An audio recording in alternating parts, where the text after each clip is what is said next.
Hello, let's start with chapter number 8. And as you know, this chapter is one of the most important chapter. इसमें सबसे ज़्यादा छोटे छोटे units आते हैं और इसमें सबसे ज़्यादा क्वेश्चंस आपके पूरे सिलेबस में दिया हुआ है। तो हम लोग जो भी हो तो किस तरह से करें अभी आप देखिए। मेरा फोकस अभी इस चैप्टर में ये रहेगा कि मैं क्वेश्चन से ज़्यादा आपको फटाफट कॉन्सेप्ट्स रिकॉल करा दूँ, तो फिर आप क्वेश्चंस को फटाफट करने का कोशिश करेंगे। क्वेश्चंस का इसको करने के लिए आपको बहुत सारा थ्योरी का मार्किंग रेडी रहना चाहिए। अगर आपका हैंड रिटन मार्किंग अपने क्वेश्चंस के बगल में लिखा हुआ है तो आपको पढ़ने में बहुत आसानी होगा। ठीक है, जब अपने इस लेवल तक पहुंच जाते हैं ना तो बीच बीच में मन में आती है, मंशा आती है कि छोड़ दे अब नहीं हो रहा, अब नहीं हो रहा। जैसे ही मन में ऐसा आएगा तो वैसे ही अपने मन को समझाना है कि नहीं, मुझे पूरा करना ही है। वो एक बार बोलेगा जैसे ही कि छोड़ दे, तो वैसे ही बोलना है नहीं, करना है करना है करना है करना है करना है करना है करना है करना है करना है, ऐसे 10 बार बोलेंगे। छोड़ना एकदम सवाल ही नहीं होता। इस दिन के लिए आपने 5 साल संघर्ष किया ऑलमोस्ट। अगर आप स्टार्टिंग से सी जर्नी को देखेंगे तो अभी लास्ट मोमेंट पे आके 5 साल का मेहनत को जीरो कर देंगे क्या? तो सवाल ही नहीं है। मतलब नहीं, करना है करना है, बाकी डिस्ट्रैक्शन से दूर, बाकी चीज़ जो दिमाग में आ रहा है उसको दूर करो। छोड़ने का कोई सवाल ही नहीं है। और करना है करना है करना है करना है करना है करना है बोलना, और पढ़ाई को एंजॉय करना है, मस्ती करना है। ठीक है, हंसते रहना है, खिलखिलाते रहना है, खाते रहना है, पीते रहना है। ये एक फेस्टिवल है। घर वाले, मम्मी जब आए तो मम्मी के साथ छेड़खानी करिए। हाँ मम्मी, पापा के साथ, हाँ पापा पढ़ रहा हूँ, मज़ा आ रहा है। ऐसे मतलब उनको भी स्ट्रेस फील नहीं होना चाहिए आपके कारण। नॉर्मली क्या बोलता हूँ मैं हमेशा कि सीए पूरा परिवार दे रहा होता है, सबको इंग्रॉस रहता है आपके पीछे। तो खेलते खेलते एग्जाम दो तो उनको भी मजा लगेगा। ये नहीं कि ऐसा माहौल बना लो कि बाप रे बाप कोई ऊपर ही जाने वाला है। ऐसा क्या बोलते हैं, मैयत वाला माहौल में नहीं पढ़ेंगे। हमेशा खुशी खुशी, जितना हो सके खुशी खुशी। वाह वाह वाह, कोई भी आए तो चेहरा पे हंसी, हाँ कोई आए जाए तो गुस्सा नहीं, हाँ डिप्रेशन नहीं, हंसी। तो जब आप ये एटीट्यूड में चेंजेस लाएंगे आप देखेंगे कितना फ़ायदा हो रहा है आपको। पढ़ाई फटाफट समझ में आ रहा है, आपका फोकस लेवल बढ़ गया है। ठीक है, जब कोई आए तो थोड़ा सा ब्रेक ले सकते हो, लेकिन वो इतना खुशी वाला ब्रेक होना चाहिए, हंसते हुए कि अरे ये भी नहीं हुआ, नहीं हुआ तो अरे हाय तौबा ये नहीं, अरे ये भी नहीं हुआ, ठीक है ये चल करना पड़ेगा, कोई बात नहीं कोई बात नहीं, ऐसे हंसते हंसते चलना है। ठीक है, परेशान नहीं होना एकदम भी। ऑल राइट, कि आप मतलब एक एग्जाम्पल स्टैब्लिश करें अपने फैमिली में कि देख बेटा एग्जाम होता है तो लड़का कितना खेला, लड़की कितना खेली मेरा। ठीक है, चलो नेक्स्ट आ जाओ, पढ़ाई करते हैं। इसमें देखो मैंने एक बेसिक चैप्टर बना रखा है। इंस्टीट्यूट मैट में ऐसा कुछ नहीं है। मैंने अपने कंफर्ट जोन के लिए, पढ़ाने के कंफर्ट जोन के लिए इसको सेवरल यूनिट्स में डिवाइड किया हुआ है। तो basics of performance measure, basically performance measure related छोटा छोटा कुछ पॉइंट्स है, उसको आपको समझाता है। तो सबसे पहला पॉइंट है जैसे essentials of performance management system. तो essentials of performance management system में निमोनिक दिया हुआ है आपको, एसआरके का रिव्यू। ये निमोनिक्स का भी ना एक लिस्ट बनाना है। मैं पहले भी बोला था, अभी वापस बोल रहा हूँ। जितना निमोनिक्स है उसका एक लिस्ट बनना चाहिए, और वो कौन सा पेज में है, कौन सा टॉपिक से जुड़ा हुआ है, हाथ से लिखेंगे उसको। निमोनिक, उसका पेज नंबर और उसका चैप्टर नंबर, या खाली पेज नंबर ही लिख लेंगे तो भी चलेगा। तो उस निमोनिक को भी रिकॉल करना पड़ेगा ना, 2-3 बार, एक बार घुमाना पड़ेगा। अभी एक बार सुनने से नहीं होगा, तो आपको उसको 3-4 बार करना पड़ेगा। तो जैसे एसआरके का रिव्यू है, एसेंशियल ऑफ परफॉर्मेंस मैनेजमेंट से जुड़ा हुआ, तो ये आपका एस फॉर है structure of organization, R for है रिस्पॉन्सिबिलिटी, सबको जो डिवाइड करके देना है। फिर के है सबका केपीआई सेट करना होगा। फिर रिव्यू सिस्टम होना चाहिए जिससे कि आप पीरियोडिकली उनका परफॉर्मेंस चेक कर पाएँ। Pros and cons of use of performance measure. तो इसमें कोई सीक्वेंस का जरूरत नहीं है, इसमें आप ऐसे ही याद रख सकते हैं। जैसे इसमें बनाया हमने मोटा पीसी। तो एम फॉर क्या है आपका, कम से कम परफॉर्मेंस मेजर होने से बेनिफिट्स आपको मिल रहा है, प्रोज आपको मिल रहा है कि आपके पास मेजर्स है। ओ फॉर ऑब्जेक्टिव्स आपको डिफाइन और क्लैरिफाई करने मिला। टी फॉर टारगेट आप सेट कर सकते हो। फिर A for accountability with in the stake holders, आप लोगों को बता सकते हो आप क्या कर रहे हो। जैसे कभी होता है ना आपका प्रॉफिट नहीं आया तो आप बता सकते हो ना कि देखो हमने ये सब और भी चीज़ों पे काम किया, इसलिए प्रॉफिट इस बार नहीं भी आया। तो बट आप उस चीज़ को लिख के रखोगे तब ना, तो आप बोल पाओगे, नहीं तो बोल ही नहीं पाओगे। सी फॉर कंपैरिजन बिटवीन डिविजन्स, क्योंकि ये सब इंटरनल मेजर्स होते हैं। पी फॉर प्रोसेस, आप बेटर अंडरस्टैंड कर सकोगे अगर आपके पास परफॉर्मेंस मेजर है तो ठीक है, मोटा पीसी। एम फॉर मेजर्स मिल जाता है आपको। ओ फॉर ऑब्जेक्टिव क्लैरिफाई हो जाता है, टी फॉर टारगेट सेट हो जाता है, ए फॉर काउंटेबिलिटी बढ़ जाती है, P for process understanding better हो जाता है और C for comparison between divisions better हो जाता है। ठीक है, तो लिस्ट ऑफ निमोनिक्स जरूर बनाना पड़ेगा, नहीं तो ये सब निकल जाएगा। इसका कॉन्स भी है, poorly designed performance management system में रिजल्ट इन रॉन्ग सिग्नलिंग, गलत चीज़ पे आप एक्शन ले लोगे, वही भेड़ आया वाला हालत हो जाएगा, बट भेड़ आया ही नहीं। और इट में actually then take lead to inappropriate actions that may be costly also. So ये इसका पुअरली डिजाइंड का इशू है, इशू विथ पुअरली डिजाइंड। और प्रॉब्लम्स क्या है उसको याद रखने के लिए मोटा मोटी याद रखना आपको, जैसे इसका मोटा था उसकी मोटी है, तो मोटी गोज माई दिल गोज की जगह मोटी गोज तो भाई मैं कोई बॉडी शेमिंग नहीं कर रहा हूँ, मुझे माफ़ करिए, मैं ऐसे ही बोल रहा हूँ निमोनिक याद रखने के लिए प्यार से, ठीक है। मतलब बॉडी शेमिंग के लिए मोटा मोटी नहीं बोल रहा हूँ, कोई मोटा है तो ये नहीं समझ ले मेरे को मोटा बोला चलो मैं वीडियो बंद कर दूंगा, कोई मोटी है तो मोटी बोला मेरे को वीडियो बंद, ऐसा नहीं, मैं प्यार से बोल रहा हूँ, ठीक है। चलो मोटी गोज एम, तो M for M for myopic हो जाते हैं हम लोग, मायोपिक मतलब हमें दूर का दिखना बंद हो जाता है, जो लिखा हुआ उसी पे ध्यान देते हैं। ओ फॉर हम लोग ऑसिफिकेशन करते हैं, ऑसिफिकेशन मतलब हम लोग अनविलिंग टू चेंज हो जाते हैं, हम लोग नया चीज़ लेने पे ध्यान नहीं देते हैं। टी फॉर टनल विजन हो जाता है, मतलब हम लोग फोकस बहुत लिमिटेड चीज़ों पे कर रहे होते हैं। आई फॉर इरेलीवेंट चीज़ों पे भी कई बार ध्यान दे रहे होते हैं अगर हमने ठीक से परफॉर्मेंस मेजर नहीं बनाया तो। जी फॉर गेमिंग कर रहे होते हैं, मतलब एक मैनेजर अपना फ़ायदा के लिए दूसरा का नुकसान कर रहा होता है। फिर एम फॉर मिस रिप्रेजेंटेशन भी वो करता है, creative reporting to depict that performance is acceptable. और एक एम फॉर मिस इंटरप्रिटेशन, मतलब गलत मीनिंग असाइन कर देता है, मिस इंटरप्रेट कर देता है। Misinterpretation is failure to assign appropriate and deserving interpretation, तो गलत मीनिंग आप डिराइव कर लेते हो और इस इंटेंशन से करते हो कि दूसरों को उसमें नुकसान हो। Due to inability to decode the complexity involve in information environment in which such information needs to be interpreted. ठीक है, तो मोटा पीसी और मोटी गोज और एसआरके का रिव्यू। ठीक है, अब एक बार और दोहराओ इसको कि आपको याद हुआ कि नहीं हुआ। चलो हम आगे बढ़ते हैं। 3 basic rules of performance measure, कि वो फाइनेंशियल नॉन फाइनेंशियल दोनों को कवर करेगा, ये एकदम रटा हुआ होता है तो कई बार बात होती है। दूसरा यहाँ पर कंट्रोलेबल फैक्टर्स पे ही बात करेंगे। और तीसरा किसी ऐसा सिस्टम होना चाहिए जिसमें कि मैनेजर अगर काम करे तो उसका भी फ़ायदा हो, और उसका फ़ायदा तभी हो जब कंपनी का फ़ायदा हो, मतलब company's best interest should be aligned with the incentive to the managers.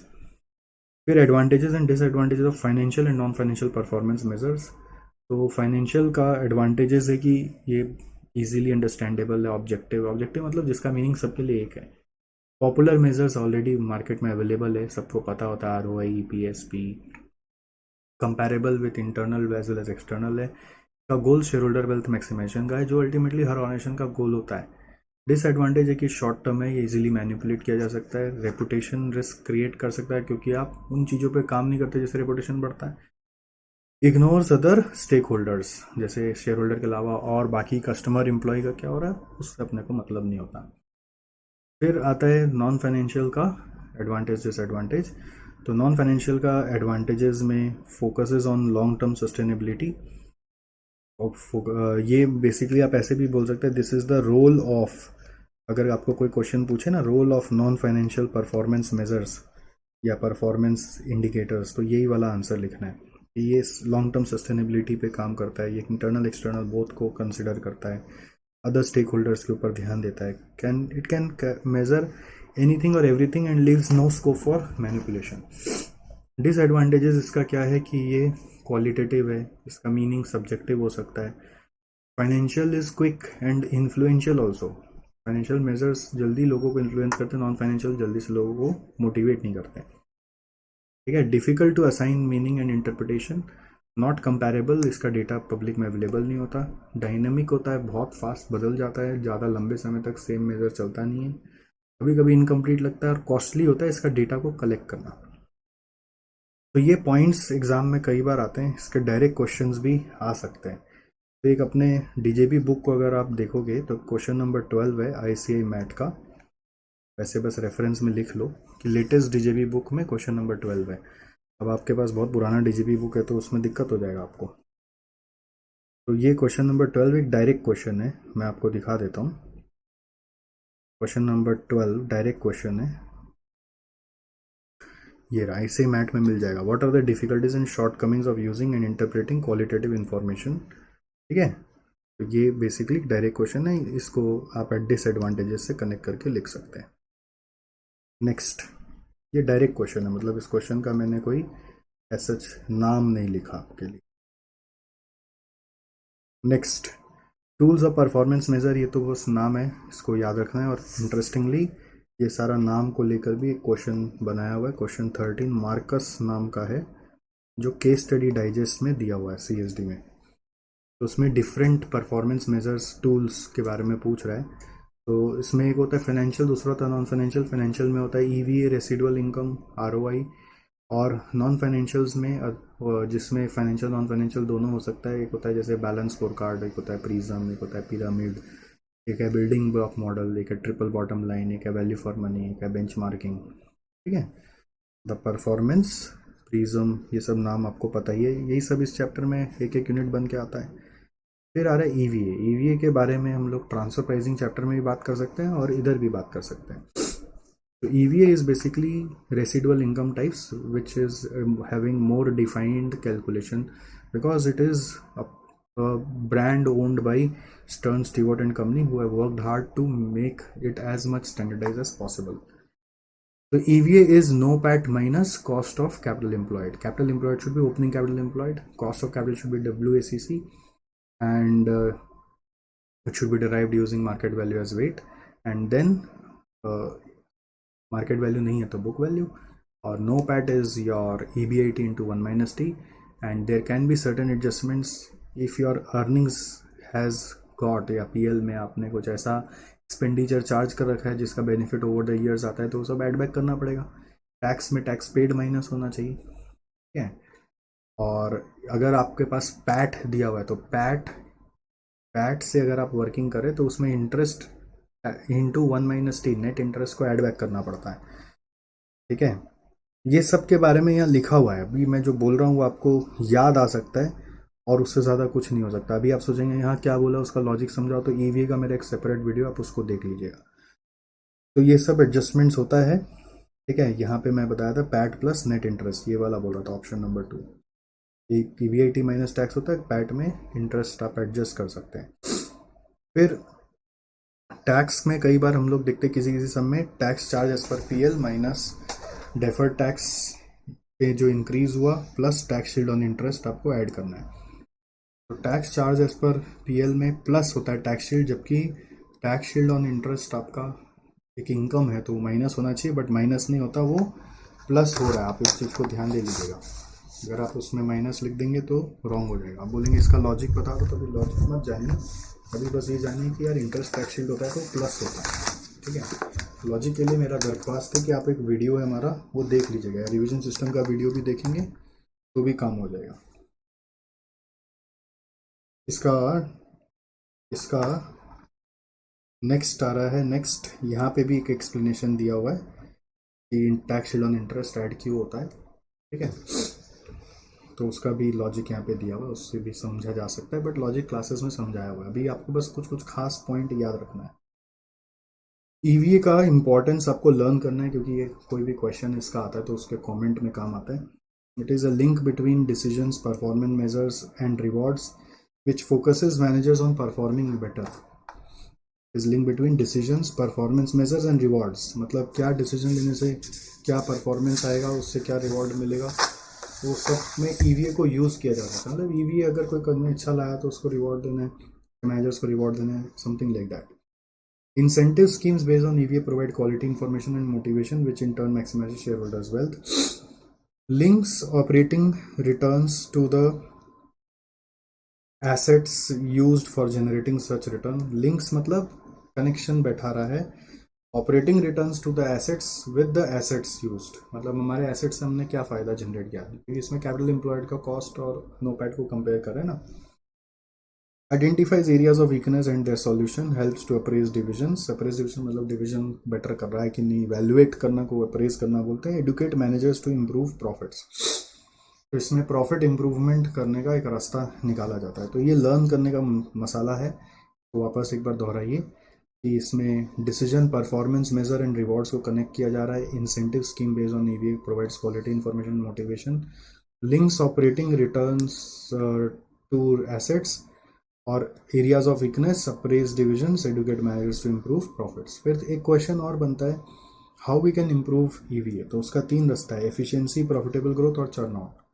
Efficiency का मतलब है कि आप किस तरह से नो पैट और बढ़ाएं विदाउट इंक्रीजिंग द कैपिटल, किस तरह से आप प्रॉफिटेबल ग्रोथ को बढ़ाएं। प्रॉफिटेबल ग्रोथ लाने का मतलब है कि invest in projects that return more than it's cost of capital. और चर्न आउट मतलब जहाँ पे पैसा नहीं कमा पा रहे वहाँ से रुपया निकाल के जहाँ कमा पा रहे वहाँ पे डाल दो। पोर्टफोलियो मैनेजमेंट में ही पढ़ते हैं, पोर्टफोलियो चर्निंग होता है इसी तरीके से, इसी तरह से यहाँ पर भी हम लोग चर्निंग समझ रहे हैं। फिर assumptions to be checked for EVA before solving sums, you should see whether accounting depreciation and economic depreciation are same or not. अगर accounting depreciation लेस किया हो तो उसको एड बैक करके इकोनॉमिक डिप्रिसिएशन माइनस करेंगे। अगर कोई कैपेक्स है तो उसको ऐड बैक कर देंगे, तो नॉन कैश आइटम है तो उसको भी ऐड बैक कर देंगे, प्रोविजन है तो उसको भी ऐड बैक कर देंगे। If previous year income statement are given then the items added back in income statement in previous year will affect the opening capital employed. तो ओपनिंग कैपिटल एम्प्लॉयड निकालने के लिए प्रीवियस ईयर का income statement दिया हुआ होगा, तो अगर उस इनकम स्टेटमेंट में ये सब एडजस्टमेंट्स है तो वो ओपनिंग कैपिटल एम्प्लॉयड को अफेक्ट करेगा। और इस साल का अगर आपका पीएल दिया हुआ है, इस साल में ये रिटर्न एडजस्ट हो रहा है, तो वो क्लोजिंग कैपिटल एम्प्लॉयड को अफेक्ट करेगा। ईवी निकालते समय ओपनिंग कैपिटल एम्प्लॉयड का इस्तेमाल करते हैं, ठीक है। तो इसके ऊपर हमारा एक डायरेक्ट क्वेश्चन है, क्वेश्चन नंबर 1 है हमारी डीजीबी बुक में, वो आईसीआई मैट का एक डायरेक्ट क्वेश्चन है कि मे यू एनलिस्ट कि किस तरह से ईवीए बढ़ाया जा सकता है। तो इसमें कुछ भी क्वेश्चन देखने का ज़रूरत ही नहीं है। और यहाँ पे क्वेश्चन 2, 3, 4, 5 है हमारी डीजीबी बुक में। जैसे क्वेश्चन 2 है, एक्स ग्रीटिंग्स नाम से एक क्वेश्चन है। इसमें क्वेश्चन 3 में बीटा कंट्रोल के नाम से क्वेश्चन है। और ये 2 क्वेश्चन वाटर और वो जल सेवा को लेकर, अगर आपको ध्यान आ रहा है, वाटर यूटिलिटीज़ और एक जल क्लीनिंग करके एक है जो भी हाल में एग्जाम में आया। तो मेरे राय में सिंस वाटर और जल पे ऑलरेडी क्वेश्चन आ चुका है, ये 2 आ चुका है, तो आप ये 2 क्वेश्चन को खाली एक बार देख लीजिएगा, नज़र से निकाल लीजिएगा, ठीक है। नेक्स्ट आ रहा है features of tools of performance measure. तो टूल्स ऑफ परफॉर्मेंस मेजर जैसे बीएससी, पिरामिड, प्रिज्म, वो सब का फीचर्स क्या होना चाहिए। ऐसा टूल बनाओ जिसमें फाइनेंशियल नॉन फाइनेंशियल दोनों हैं। ऐसा टूल बनाओ जो ऑल सिग्निफिकेंट फैक्टर्स को कवर करे। ऐसा टूल होना चाहिए जो एक्सटर्नल इंटरनल दोनों को कवर करे। ऐसा टूल होना चाहिए जो कॉर्पोरेट स्ट्रेटजी से कनेक्ट करे। ऐसा टूल होना चाहिए जो मोटिवेशन दे कि और अच्छा परफॉर्म करो, यानी इंसेंटिव सिस्टम होना चाहिए, ठीक है। तो financial and non financial significant factors, all significant factors को कवर करें रिगार्डलेस ऑफ ईज और डिफ़िकल्टीज़। ये डिफ़िकल्ट है उसको कवर नहीं करना है, ऐसा नहीं होना चाहिए। एक्सटर्नल इंटरनल होना चाहिए, कॉर्पोरेट स्ट्रेटजी से कनेक्टेड होना चाहिए और मोटिवेशन देना चाहिए, और एक मोटिवेशन देना चाहिए, ठीक है। तो this is tools of performance measure, this is tools of performance measure, ठीक है। तो ये इजीली रिमेम्बरेबल है, बट फिर भी एक बार मैंने लिख दिया। रिस्पॉन्सिबिलिटी सेंटर्स क्या होते हैं, अगर आपने अपने स्ट्रक्चर में कोई एक डिपार्टमेंट बनाकर उसके हेड बनाकर उसको डिफाइंड रिस्पॉन्सिबिलिटीज़ दे दिए, जिसके लिए वो अकाउंटेबल है, जिसके कंट्रोलेबल कॉस्ट के लिए वो अकाउंटेबल है, तो रिस्पॉन्सिबिलिटी सेंटर है। वो अलग अलग तरह का होता है, कॉस्ट सेंटर, एक प्रॉफिट सेंटर, एक रेवेन्यू सेंटर, एक इन्वेस्टमेंट सेंटर, जिसमें हायरार्की होती है, पहले इन्वेस्टमेंट सेंटर, उसके अंदर प्रॉफिट सेंटर्स, उसके अंदर रेवेन्यू एंड कॉस्ट सेंटर, ठीक है। कॉस्ट सेंटर का जिम्मेदारी होता है कि वो अपने कॉस्ट को कैसे बस टारगेट के अंदर रखे, बजट और एक्चुअल कॉस्ट को मैच कराए, और नॉन फाइनेंशियल का भी टारगेट रखे, क्योंकि कॉस्ट सेविंग खाली अगर वो प्रायोरिटी दिया तो फिर गुडविल खराब हो जाएगा। तो इसमें actual cost should be with in budgeted cost and non financial factors पे भी ध्यान देना चाहिए। रेवेन्यू सेंटर में खाली सेल्स का growth, actual revenue versus budgeted revenue.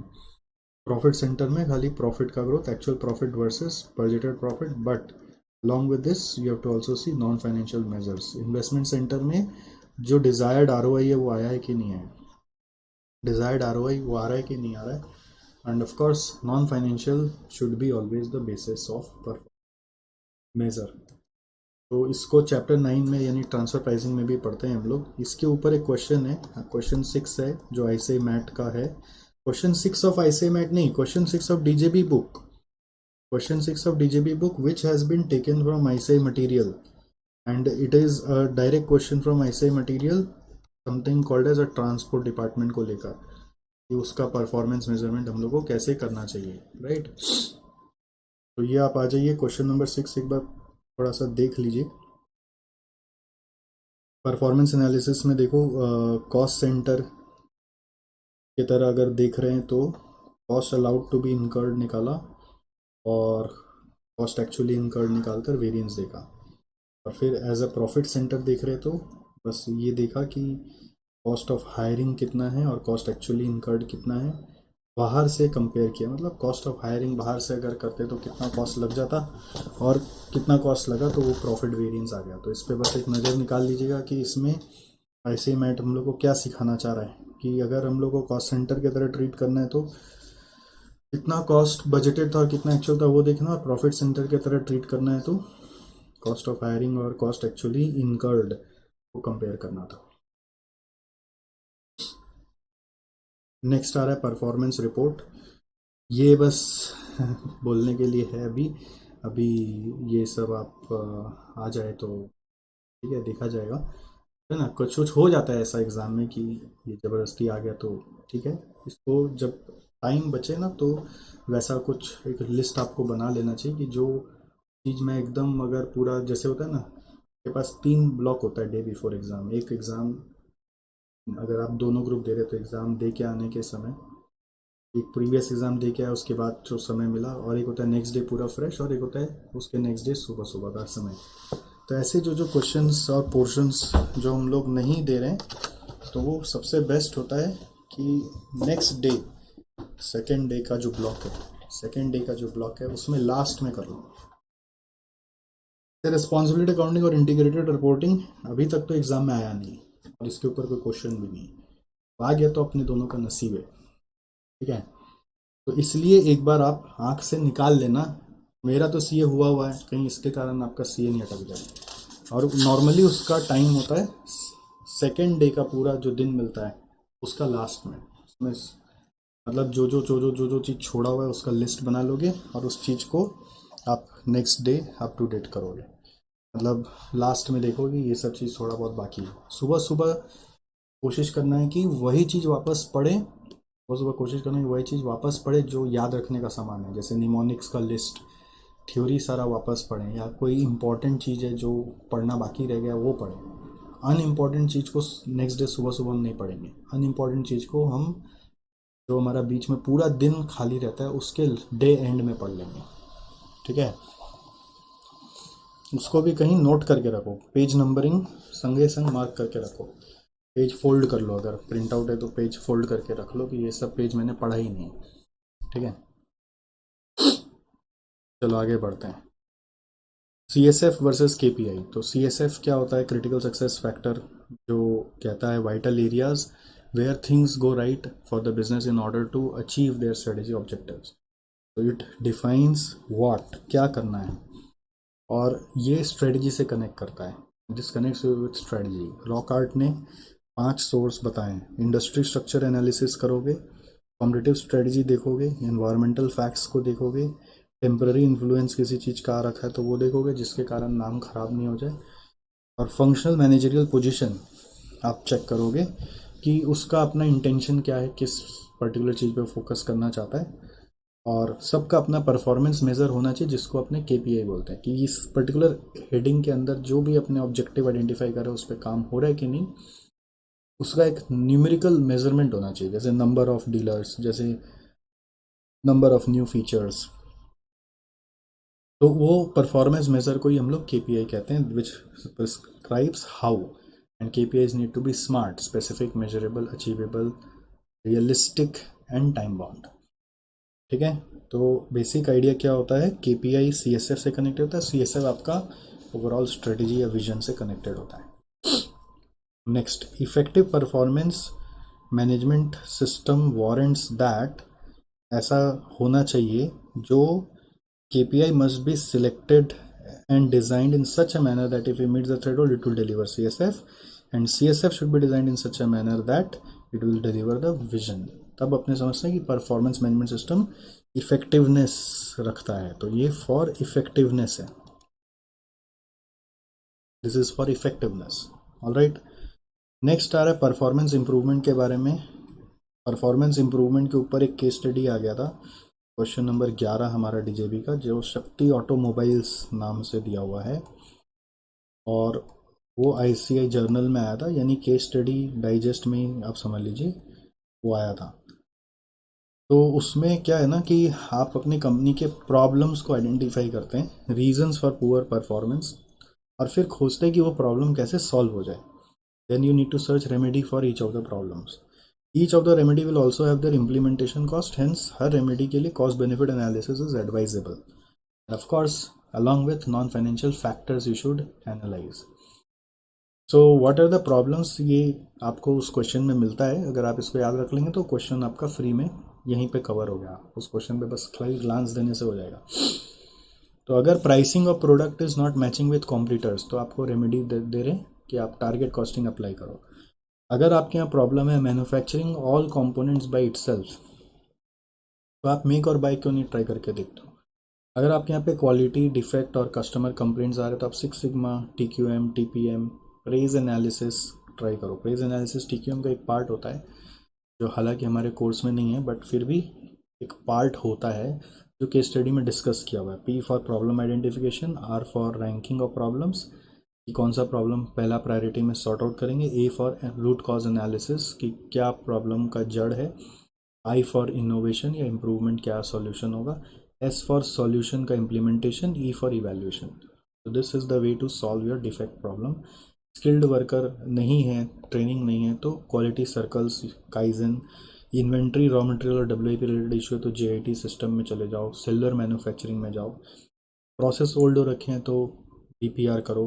Price sensitive customers हैं तो आप रीडिज़ाइन करो, वैल्यू इंजीनियरिंग करके प्रोडक्ट का कॉस्ट सस्ता करो. क्वालिटी सेंसिटिव कस्टमर्स मिल रहे हैं आपको अगर, तो आप वैल्यू एनालिसिस करो, फंक्शन एनालिसिस करो, बट डिज़ाइन चेंज मत करो. तो ये प्रॉब्लम्स है, ये सॉल्यूशन है. प्रॉब्लम याद करो, सॉल्यूशन याद करो. ठीक है, प्रॉब्लम याद कर लो तो सॉल्यूशन तो अपने आप भी लिखा जा सकता है. अपने आप मतलब कुछ और सॉल्यूशन नहीं, इसी में से लिखना पड़ेगा. फिर एक केस स्टडी डाइजेस्ट का क्वेश्चन है जो प्रोडक्टिविटी के ऊपर है, प्रोडक्टिविटी एनहांसमेंट के ऊपर. तो प्रोडक्टिविटी क्या होता है. It's about efficient and effective use of resources. It's responsibility of the management to increase the productivity rather than the worker. Productivity खराब है तो वर्कर के ऊपर इल्ज़ाम जो लगाता है, मतलब वो आदमी मैनेजर अच्छा नहीं है.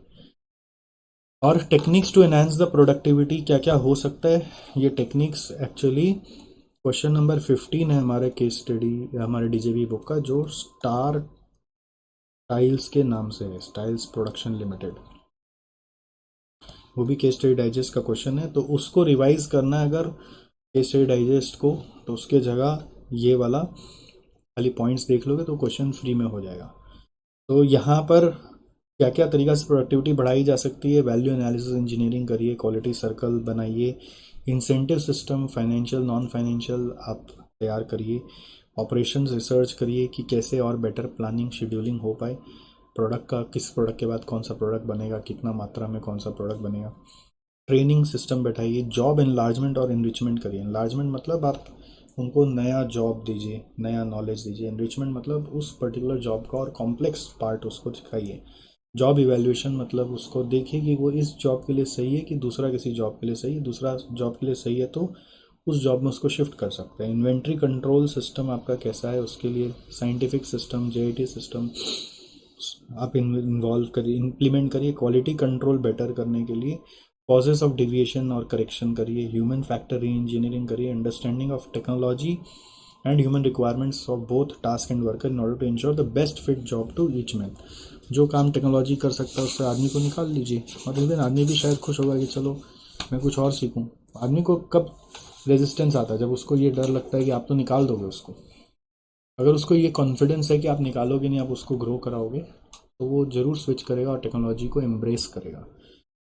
तो इससे आपका देखो ये क्वेश्चन हो ही गया. और EVA का बेसिकली क्या है ना, काफ़ी सारा क्वेश्चन था जो मैंने आपको बताया, वो आपको खाली 2 क्वेश्चन मैंने बोला, एक बार आप थोड़ा सा उस 2 में से भी वर्स्ट सिनेरियो में कोई एक क्वेश्चन को कैलकुलेटर में करके देख लेना। और बाकी ये जो 2 क्वेश्चन है ये आया हुआ है बोलकर एकदम छोड़ना कुछ भी नहीं होता है। इसका प्रैक्टिकल इजी है। थ्योरी के लिए इसका जो थ्योरी है ना, रिकमेंडेशंस, उसको पढ़ लीजिएगा, क्योंकि वो रिकमेंडेशन बच्चा लोग मन से लिखता है और उसका नाम का मार्क्स नहीं मिलता है। और ये कोई रूल ही नहीं है कि ये भी आया हुआ है तो ये कभी नहीं आएगा वापस। ये जस्ट मैंने बोला कि दो आ चुका है एग्ज़ाम में अभी हाल में, तो मुझे लगता नहीं कि उतना आएगा, बट ऐसा कई बार एग्ज़ाम में हुआ है कि जो आया हुआ है वो वापस आ चुका है। तो नेवर रिस्क इट, इसलिए रिकमेंडेशन वाला पार्ट पढ़ना, प्रैक्टिकल वाला नहीं भी देखा तो भी चल जाएगा। और मैं आपकी जगह होता तो मैं तो सभी पढ़ता, मैं कभी कोई चीज़ छोड़ता नहीं, मैंने आपको पहले भी बोला है। नेक्स्ट आ जाइए बैलेंस स्कोर कार्ड। इसका कंसेप्ट बहुत आसान सा है, ठीक है। इसमें बेसिकली कैपलन और नॉर्टन डॉक्टर ने खोजा था to help a company to measure their financial and non financial performance. पहले कंपनी फाइनेंशियल पे फोकस करती थी, अब नॉन फाइनेंशियल को समझने के लिए इन्होंने एक आर्टिकल लिखा, जो एक जगह अप्लाई करके देखा बहुत रिजल्ट आया, दूसरा जगह अप्लाई करके देखा बहुत रिजल्ट आया, तो फिर इन्होंने इसको वर्ल्ड वाइड पॉपुलर कराने का कोशिश किया। और इसमें सबसे इम्पॉर्टेंट चीज़ है 4 पर्सपेक्टिव। 4 पर्सपेक्टिव का नाम है financial, customer, internal business and learning and growth. और चारों को इसी सीक्वेंस में याद रखना कि सबसे पहले रुपया, पीसो, पैसा नहीं तो कुछ भी नहीं कर सकते आप।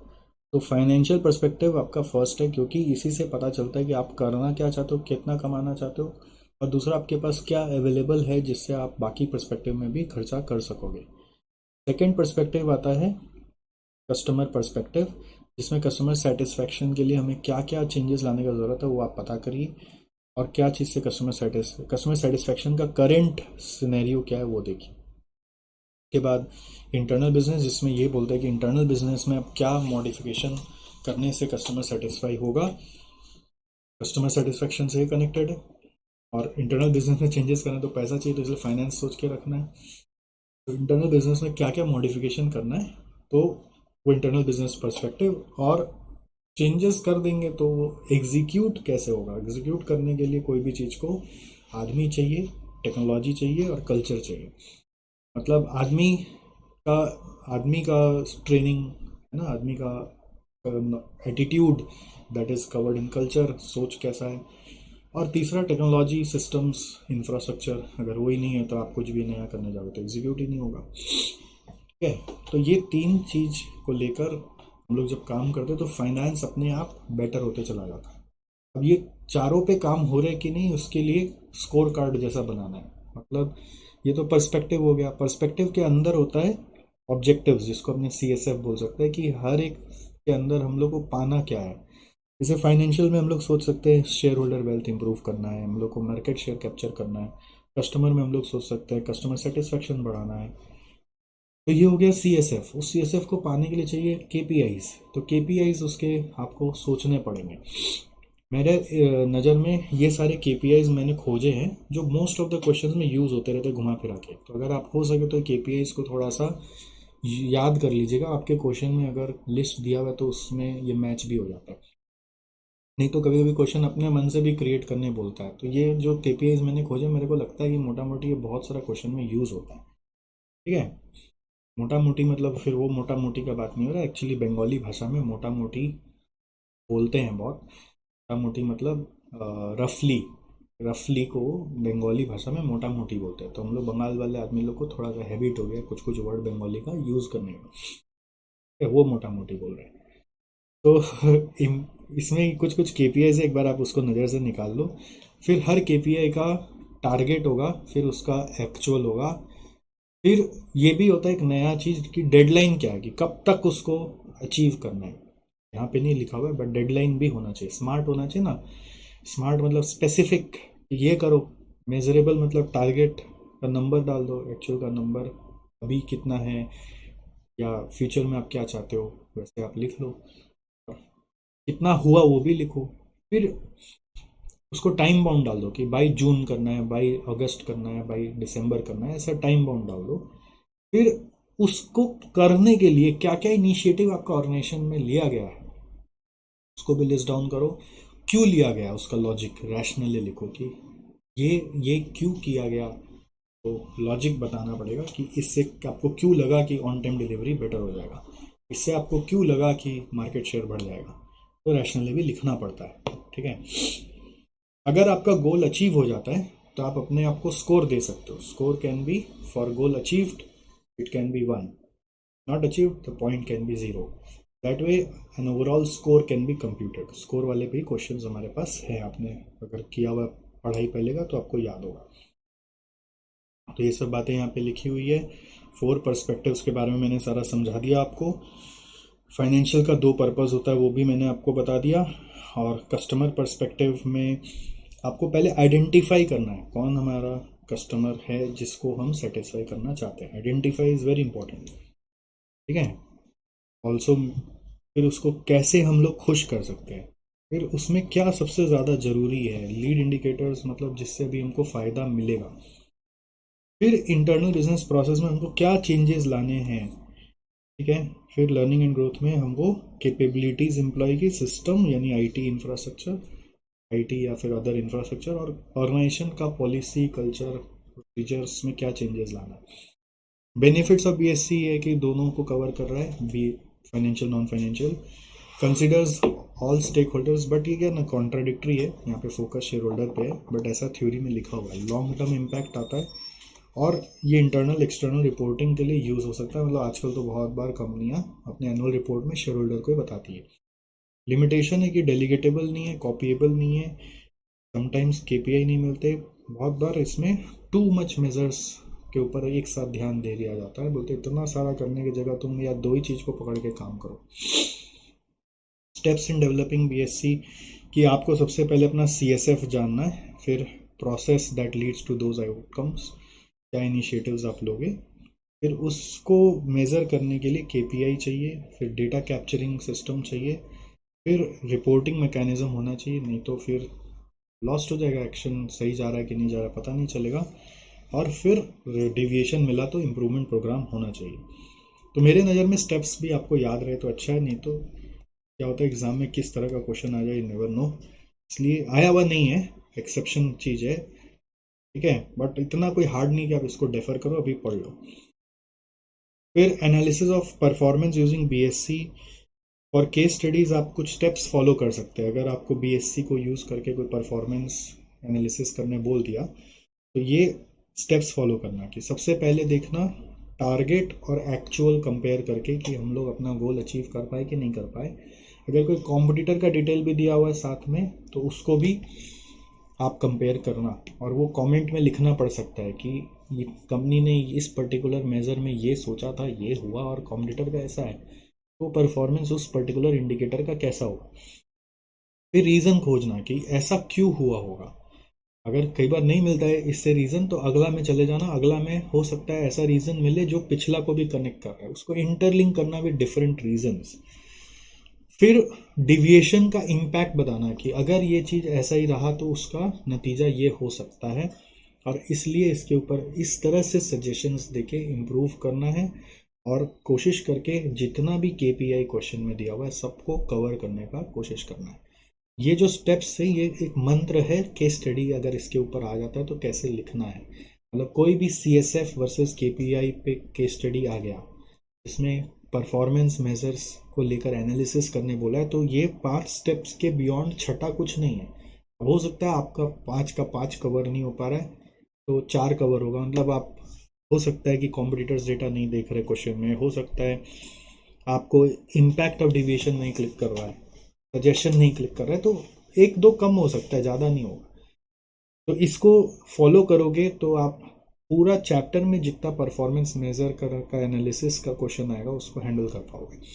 बिल्डिंग ब्लॉक में भी, पिरामिड में भी, प्रिज्म में भी, और बैलेंस स्कोर कार्ड में भी, और एक जनरल क्वेश्चन भी आता है सीएसएफ वर्सेस केपीआईज का, उसको भी आप हैंडल कर पाओगे। तो बैलेंस स्कोर कार्ड में मुझे लगता है कि आपको among all the questions that we have in our DJB book, I will recommend you to do 3 questions as of now. अगर ये हो जाए तो एक बार आप आगे बढ़ जाना, बाकी क्वेश्चंस आप अपना लिस्ट में अप टू डेट कर लेना, या पेज फोल्ड कर देना, उसको जब लास्ट में टाइम बचेगा तो कर लेना। तो एक मेरे डीजेबी में क्वेश्चन नंबर 5 है, question number 5, health care hospital.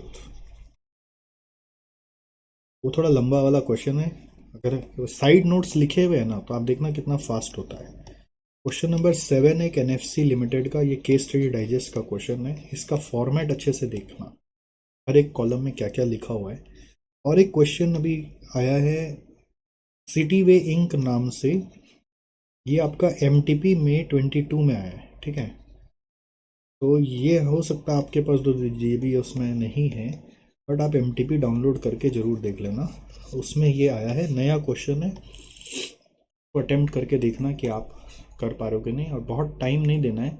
मेरे राय में क्वेश्चन पढ़ना है, थोड़ा बहुत जो समझ में आया ठीक, जो सोल्यूशन देख के अपना नॉलेज इनरिच कर लेना। ये नहीं कि हम बैठ के अभी सोचेंगे, सोचने का वक्त अब गया, नो मोर सोचना।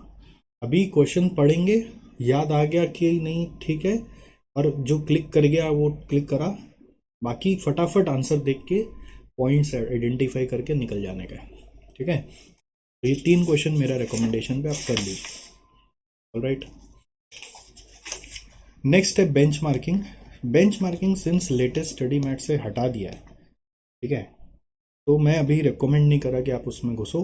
हालांकि एक जस्ट एक बेसिक आइडिया रखो कि benchmarking is about comparing your company's performance with other companies that are doing that particular activity best in the world, ठीक है। And that other company can be with in the industry, outside the industry also, ठीक।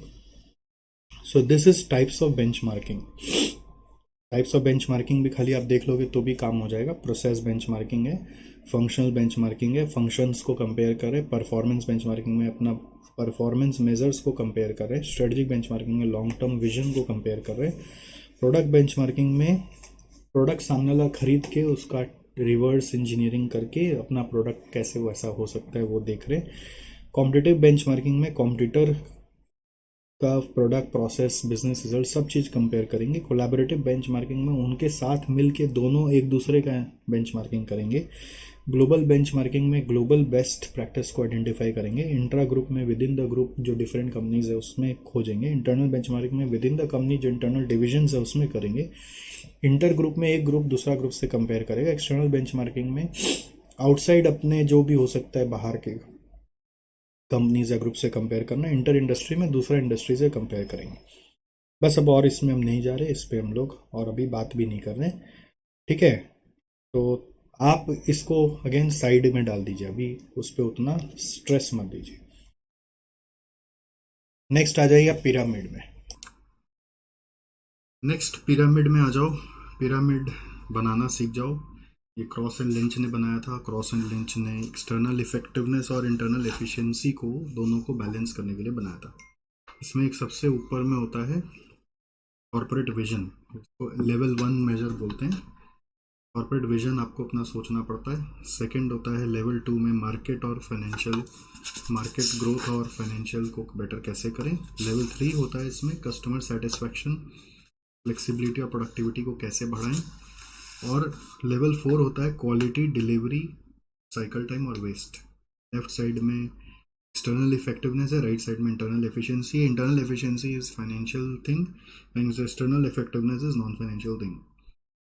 तो we have business unit, business operating systems, department and work centers. Business unit, business operating systems, department and work centers. Department and work centers are focused on level 4. business operating systems यानी policies, culture, ये sub level 3 पे काम करता है। और level 2 में पूरे business unit यानी कि इंटायर जो प्रॉफिट सेंटर है वो काम करता है। सबका अपना केपीआई होगा और फिर वैसे ही परफॉर्मेंस ट्रैकिंग होगा। पहले पिरामिड याद होना चाहिए, आंख बंद करके पिरामिड को रिकॉल करो। कॉर्पोरेट विजन लेवल 1 में और फाइनेंशियल, लेवल 2 में customer satisfaction, flexibility, productivity, level 4 में क्वालिटी, डिलीवरी, साइकिल टाइम और waste. So this is pyramid all about. Pyramid में वापस बताया हुआ इसी चीज़ को लिखकर कि 4 से 3 आता है, 3 से 2 आता है, 2 से विजन तक आप पहुंच जाते हैं। Flow of pyramid and nature of external and internal forces. Flow of objectives are from top to bottom, whereas flow measures are from bottom to top. Left hand side contains external forces which are non-financial. Right hand side contains internal efficiency which is financial. Begin with overall corporate objective or vision. Use objectives to establish target at next level down in the hierarchy. Objective ऊपर से नीचे set किया जाता है, execution नीचे से ऊपर होता है। ठीक है, इसके लिए मैं आपको दो क्वेश्चन रेकमेंड कर रहा हूँ पढ़ने के लिए। एक है क्वेश्चन नंबर 2, डिजिटल कंप्यूटर्स बोलकर केस स्टडी डाइजेस्ट का है। मेरा मानना है कि ये सब क्वेश्चन का आपका साइड हेडिंग मार्क किया हुआ है, आप उसको देख लोगे। क्वेश्चन नंबर 3 एक नया क्वेश्चन है ये मतलब क्वेश्चन नंबर 3 हमारे डीजीबी में भी घुसा हुआ नहीं होगा, शायद के पास जो डीजीबी होगा उसमें नहीं होगा, बट नहीं है तो सप्लीमेंट्स ले लेना पड़ेगा एसजीसी वेबसाइट से, या फिर आप इंस्टीट्यूट साइट से जाके MTP May 22 का पेपर डाउनलोड कर लीजिए। ठीक है, उसमें एक नया क्वेश्चन आया रोड रनर के नाम से, तो उसको एक बार पढ़ लेंगे। मतलब ये आपको पढ़ लेना है, मतलब ये संगे संग करके आपको आगे बढ़ना है। तो मैं अभी यहाँ पर आपको क्वेश्चन नहीं दिखा रहा, मैंने जैसे बोला कि इसमें बहुत लंबा लंबा थ्योरी क्वेश्चन है, जिसको जब तक साइड हेडिंग से आपने लिख कर सिंप्लीफाई नहीं किया है तब तक पढ़ना बहुत मुश्किल है।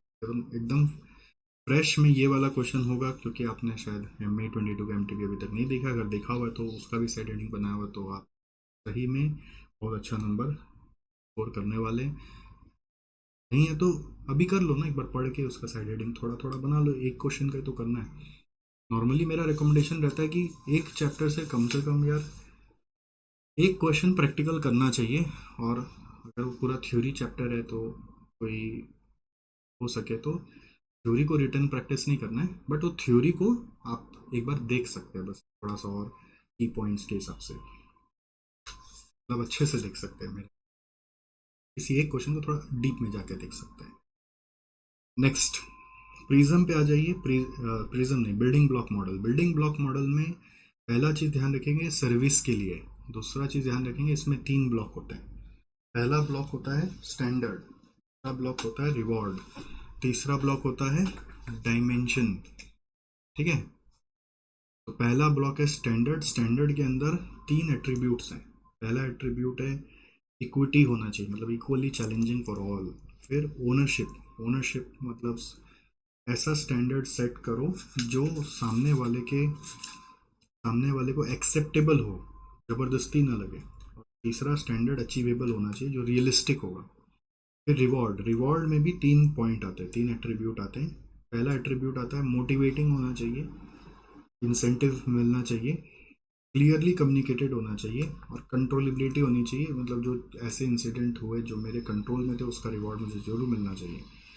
और तीसरा है डायमेंशन। डायमेंशन में 2 होता है, डिटर्मिनेंट्स और रिजल्ट्स। 4 डिटर्मिनेंट्स है और 2 तरह के रिजल्ट हैं। 4 डिटर्मिनेंट्स में डिटर्मिनेंट 1 है क्वालिटी, दूसरा है फ्लेक्सिबिलिटी, तीसरा है रिसोर्स यूटिलाइजेशन, चौथा है इनोवेशन। और रिजल्ट में 2 तरह का है, फाइनेंशियल रिजल्ट और कॉम्पिटेटिव रिजल्ट्स। ठीक है, फिट्जगराल्ड एंड मून मॉडल भी इसको बुलाते हैं। इसका मेन गोल है कि हम आपको जो परफॉर्मेंस मेजर का मेन पूरा क्राइटेरियाज होता है वो सब बता दे। स्टैंडर्ड अगर सेट नहीं करोगे तो आपको रिवॉर्ड, मतलब स्टैंडर्ड सेट नहीं करोगे तो करवाना क्या है वो नहीं पता चलेगा। तब किस तरह से स्टैंडर्ड सोचना है, टारगेट्स क्या देने, फिर अगर वो कर लिए तो बदले में क्या मिलेगा, जब तक रिवॉर्ड नहीं दोगे कोई करेगा नहीं। और फिर आप डिटेल में डायमेंशंस में बताते हो कि मेरे को एग्जैक्टली अलग अलग हेडिंग में क्या क्या चीज़ पे काम करवाना है। ठीक है, तो ब्लॉक याद रखना इजी है, और ये सब जो मैंने बोला उसको आपको ध्यान रखना है। इसके अंदर कभी पढ़ लेंगे, कभी इलैबोरेट करने आ गया तो स्टैंडर्ड्स क्या होते हैं, डिटरमाइनिंग द यार्ड स्टिक्स और targets which must possess below properties. Reward क्यों होता है, to encourage employees to achieve the standard. Dimension क्या है, 6 areas upon which company needs to focus in measure its performance.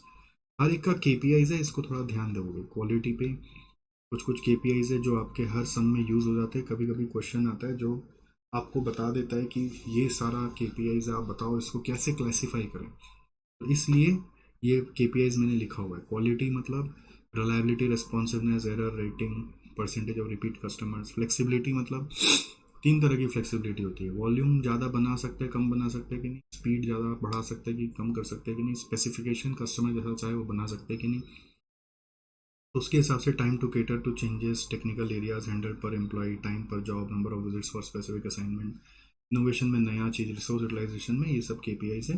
Efficiency ratio, percentage of hours charge on total hours, revenue per employee, clients per employee, productivity, units per our.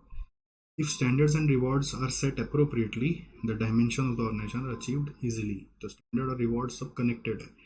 तो analyse अगर आपको बोल दे वैसे ही कि ऐसे बहुत सारे measures है, आप बिल्डिंग ब्लॉक मॉडल से परफॉर्मेंस एनालाइज करो, तो कंपेयर करोगे, देखोगे डिविएशन आया कि नहीं, उसका रीज़न खोजोगे, इम्पैक्ट खोजोगे और सजेशंस दोगे और सबको इंटरलिंक करोगे, कोशिश करोगे सारा कवर हो जाए। वही जो बैलेंस स्कोर कार्ड में फाइनेंशियल परफॉर्मेंस चेक करने के लिए GP, liquidity ratio, capital structure ratio.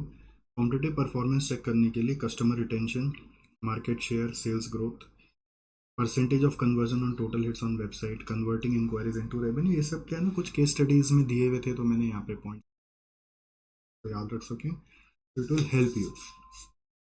ठीक है, बिल्डिंग ब्लॉक में भी काफ़ी क्वेश्चन है, बट मैं आपको 2 क्वेश्चन दे रहा हूँ हमारे DJP बुक से। क्वेश्चन नंबर 1 एक सूप लिमिटेड का है। सूप लिमिटेड कवर करने से ना, ये जो कंपैरिजन वाला जो बात है ना, ये वाला, ये आपको समझ में आ जाएगा कि कैसे उसमें कंपेयर किया जाता है।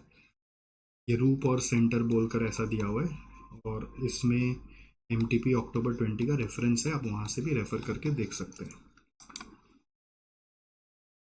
ओके, तो एक और क्वेश्चन मैं दे रहा हूँ, ये PHL साउथ एशिया करके थोड़ा लेंदी वाला क्वेश्चन है, तो इसको भी आप देख लीजिएगा, आपका किया हुआ होगा ही मार्किंग वगैरह। ऐसे मैट का क्वेश्चन है, इसको भी देखिएगा। तो मैंने 2 क्वेश्चन दिया है, बट इट डजेंट गारंटी कि ये 2 आ रहा है। ठीक है, बाकी सब आपको फोल्ड करके रख लेना है, टाइम बचे तो कर लेना है। बिल्डिंग ब्लॉक एकदम रटा हुआ होना चाहिए। स्टैंडर्ड रिवॉर्ड सेट करेंगे तो ही डायमेंशन में जो चाहते हैं वो आ पाएगा। स्टैंडर्ड के 3 एट्रीब्यूट है, इक्विटी, दूसरा एट्रीब्यूट है स्टैंडर्ड का अचीवेबल होना चाहिए, तीसरा रियलिस्टिक होना चाहिए। रिवॉर्ड में मोटिवेटिंग, क्लैरिटी होना चाहिए कि क्या मिलेगा, और तीसरा कंट्रोलेबल चीज़ों के लिए ही मेरे को चार्ज किया जाना चाहिए, अनकंट्रोलेबल चीज़ों के लिए मेरा रिवॉर्ड कम नहीं किया जाना चाहिए। फिर आ रहा है स्टेक होल्डर सेटिस्फैक्शन के लिए कुछ performance prism, only model that consider satisfaction of other stake holders other than share holders. Prism Andy Neely और क्रिस एडम्स ने खोजा था। इसमें 6 स्टेप है, 6 नहीं, 5 प्रिज्म में 5 फेसेट्स होते हैं, तो 5 स्टेप्स है। सबसे पहला है आइडेंटिफाई करो अपने स्टेक होल्डर को, who are your stake holders. Second step है आप उस स्टेक होल्डर को सोचो कि क्या नीड है, हमसे हमसे क्या नीड है, वो क्या हमसे चाहता है, और बदले में हमें उसको सेटिस्फाई करके क्या मिलेगा, क्विड प्रो क्यों देखो। थर्ड नंबर, आप सोचो उसको सेटिस्फाई करने के लिए क्या स्ट्रेटजीज बनानी है। फोर्थ नंबर, क्या प्रोसेसेस लगेंगे उस स्ट्रेटजी को एग्जीक्यूट करने के लिए। फिफ्थ नंबर, क्या कैपेबिलिटीज लगेंगी उस प्रोसेस को एग्जीक्यूट करने के लिए। आज से एक बार लिख लो ऐसे, आइडेंटिफाई करेंगे, फिर नीड समझेंगे क्विड प्रो क्यो बेसिस में, फिर हम देखेंगे स्ट्रेटजीज क्या है उसकी, फिर हम देखेंगे उसको स्ट्रेटजीज आपको क्या बनाना है, बेसिकली प्रोसेस क्या है, और उसके बाद कैपेबिलिटीज आपको क्या बनानी पड़ेंगी जिससे कि प्रोसेस हो जाए। Capabilities helps in execution of process, process helps in execution of strategies, और नीड में उनको क्या चाहिए और हमें क्या मिलेगा, मतलब दोनों, देयर्स और आवर्स। हम लोग उसी के लिए काम करेंगे जिससे हमें भी कुछ फायदा इन रिटर्न दिख रहा है।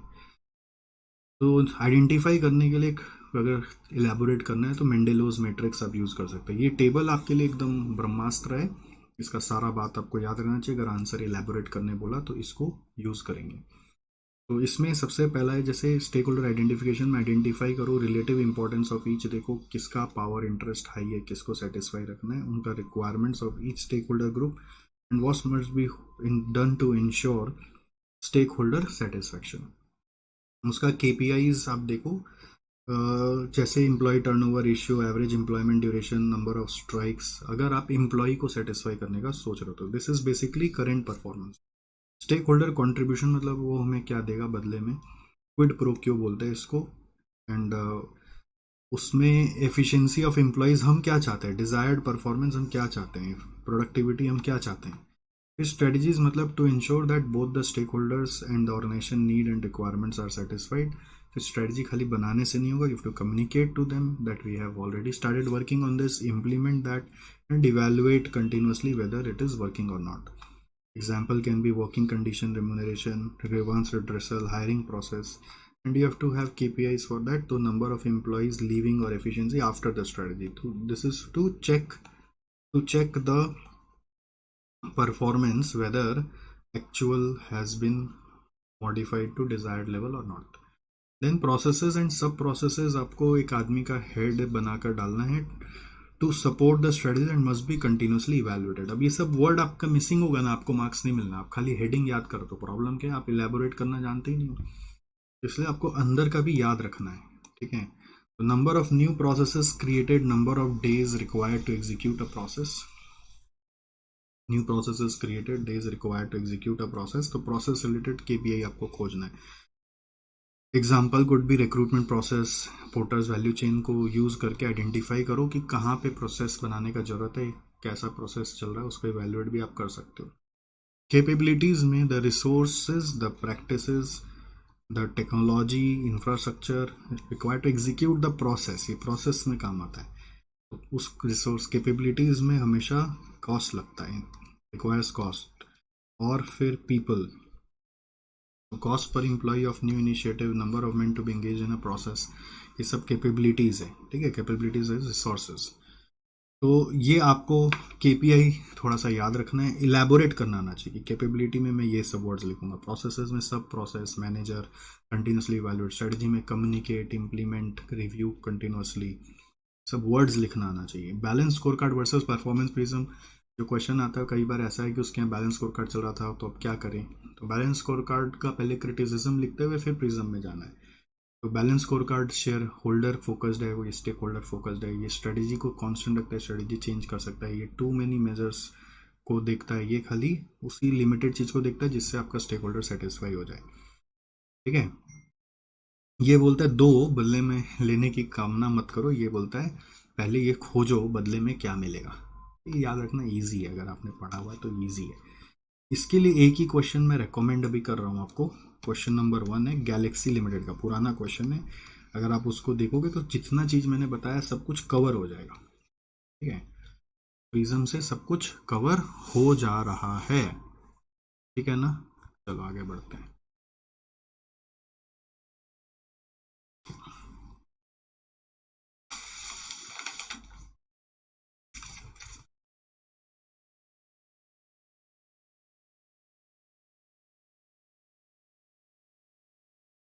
नेक्स्ट आते हैं performance measure in non profit sector. अब नॉन प्रॉफिट सेक्टर में जब आ रहे तो इससे बहुत क्वेश्चन आता है. की कैरेक्टरिस्टिक्स आपको पहले लर्न करना है.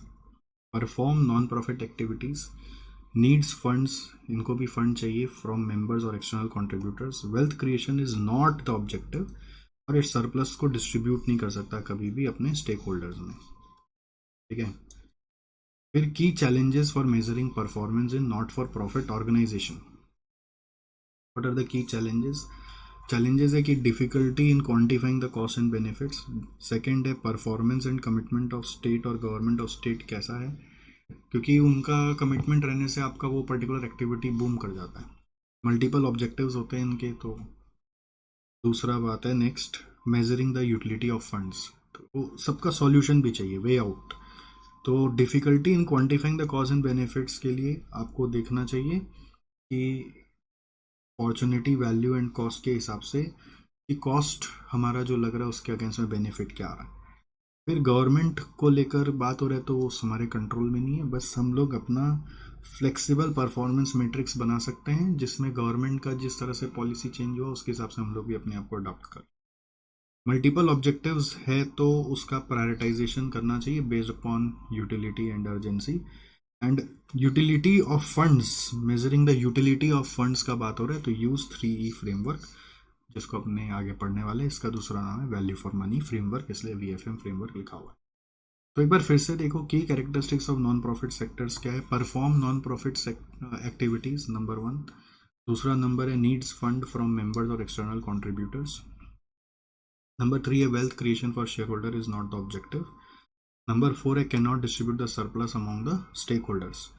तो ये नॉन प्रॉफिट एक्टिविटी परफॉर्म करता है, फंड चाहिए, वेल्थ क्रिएशन नहीं करता है, सरप्लस डिस्ट्रीब्यूट नहीं करता है। दो दो चीज ना है, नो नो, और दो चीज हाँ हाँ है, मतलब यस यस, ऐसे याद रखो, दो यस यस है, एक यस, दो यस यस यस है, दो नो नो है।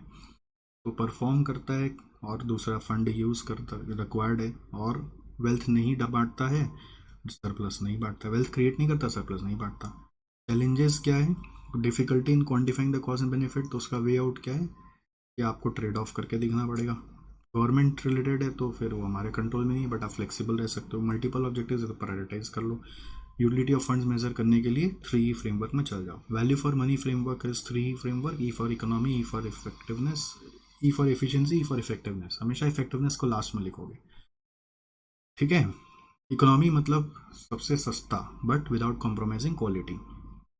इसका केपीआई आपको याद रखना चाहिए, केपीआई पे ध्यान देना कि कुछ अगर एग्जाम में एग्जाम्पल लिखना पड़ जाए तो ये अगर फैक्ट्स ऑफ केस में दिया हो तो उससे उठा के दे सकते हैं, या फिर अपना मन से भी लिख सकते हैं। एफिशिएंसी मतलब कैसे मैक्सिमम से मिनिमम निकाल लें, maximum output from minimum input. जैसे in case of school it can be minimum teachers for maximum students, मतलब बेस्ट यूटिलाइजेशन। अब एक टीचर से पूरा स्कूल तो नहीं चलेगा, तो एक टीचर के पीछे 5-5 बच्चा भी नहीं डाल के एक टीचर के पीछे 20-20 बच्चा डाल दीजिए, तो जिससे कि उसका बेस्ट यूटिलाइजेशन हो सके।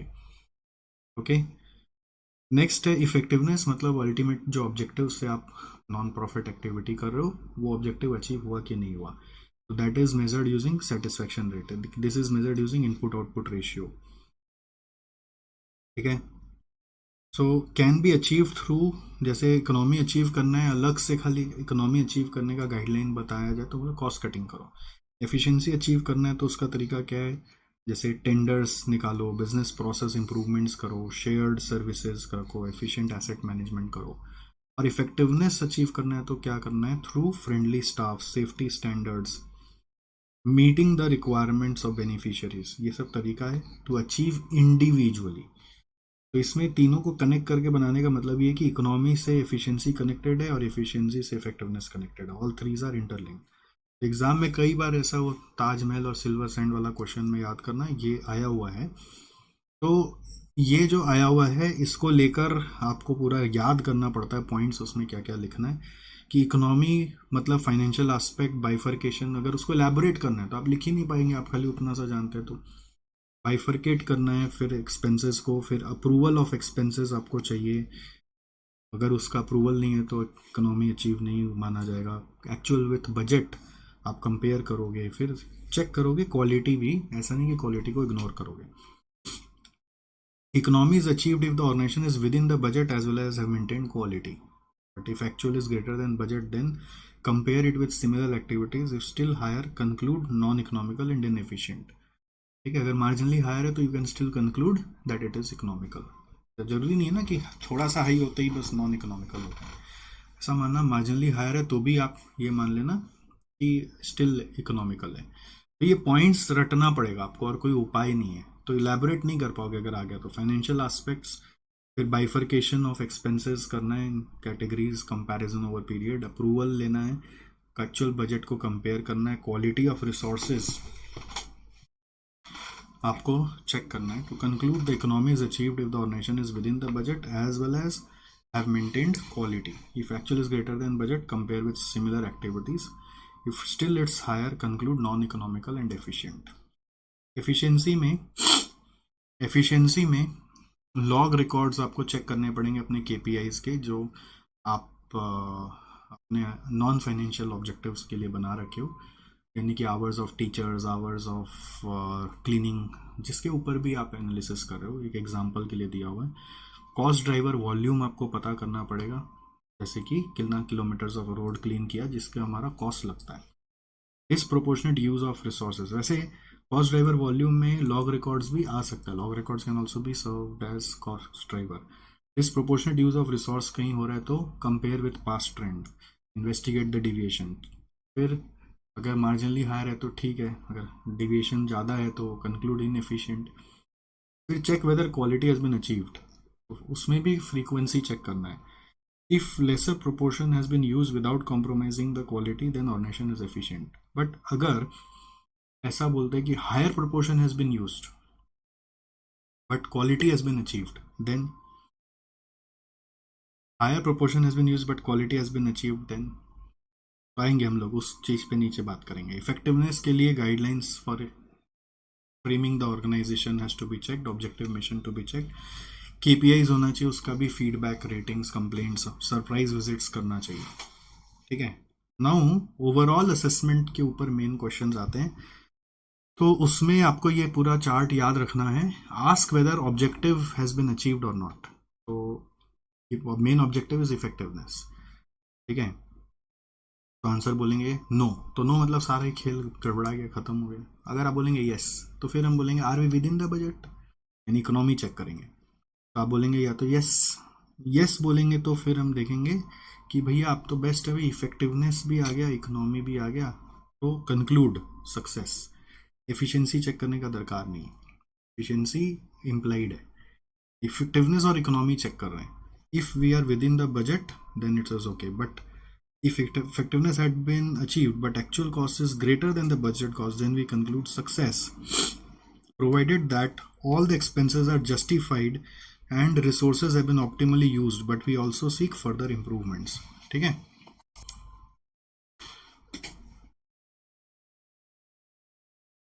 ऑलराइट। अगर कभी एक्चुअल कॉस्ट थोड़ा ज़्यादा भी हो गया, इकोनॉमी अचीव नहीं भी हुआ अगर फॉर एग्जांपल, ठीक है, तो उस समय भी हम लोग बोलते हैं कि इफेक्टिवनेस आ गया ना, तो ओके, इफेक्टिवनेस आ गया इवन इफ इकोनॉमी, इकोनॉमी आपका नॉट अचीव्ड, इकोनॉमी में नॉट अचीव्ड बट इफेक्टिवनेस आ गया तो शांति। ठीक है, थोड़ा ज़्यादा लग गया, इफेक्टिवनेस इज इम्पॉर्टेंट। तो उस समय हम लोग नेक्स्ट टाइम अगर वो एक्टिविटी करेंगे तो हम ये बोलेंगे कि इस पर्टिकुलर एक्टिविटी का, इस पर्टिकुलर एक्टिविटी का इम्प्रूवमेंट करना है। तो पहला सवाल इफेक्टिवनेस, अगर वो अचीव तो सब बम बम हो गया। सेकेंड नंबर इकोनॉमी, इकोनॉमी मतलब cost with in the budget हुआ कि नहीं, अगर नहीं हुआ तो मार्जिनली हायर हुआ तो इग्नोर, थोड़ा ज़्यादा हो गया बट इफेक्टिवनेस आ गया ना, शांति रखो। क्या तुम्हारा टर्म ज़्यादा लग गया, सीए बन गए ना इस बार, खत्म, छोड़ना। इकोनॉमी नहीं हुआ, मल्टीपल अटेम्प्ट लगे, खर्चा ज़्यादा लग गया, सीए बन गए ना, इफेक्टिवनेस गोल अचीव, तो खत्म, टेंशन खत्म। ठीक है, बट हम लोग यहाँ पे बोल रहे हैं अगर एक्चुअल ज़्यादा हो रहा है तो फिर अगली बार वो एक्टिविटी होगा तो इम्प्रूवमेंट करना है। फिर अगर effectiveness has been achieved and actual cost is with in the budget, तब तो कोई टेंशन ही नहीं है ना।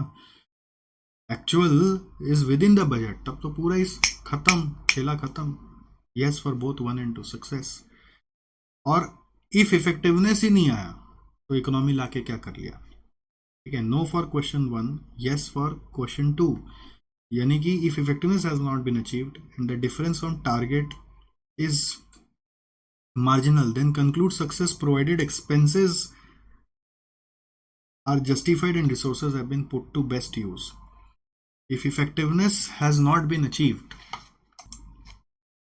तो इसमें हम लोग बोलना क्या चाह रहे हैं, effectiveness has not been achieved and the difference from target is marginal, तो ये टारगेट ऑफ क्वेश्चन 1 का बात हो रहा है। ठीक है, टारगेट ऑफ इफेक्टिवनेस मतलब हम लोग को इफेक्टिवनेस 100% लाना था बट हम 95 ले आए, तो टारगेट ऑफ इफेक्टिवनेस अगर थोड़ा कम है, एग्जाम्पल 95% हो गया, तो भी आप सक्सेस मान लो, provided difference is marginal, difference is marginal in case of question number 1, okay, and if you are with in the expense limit.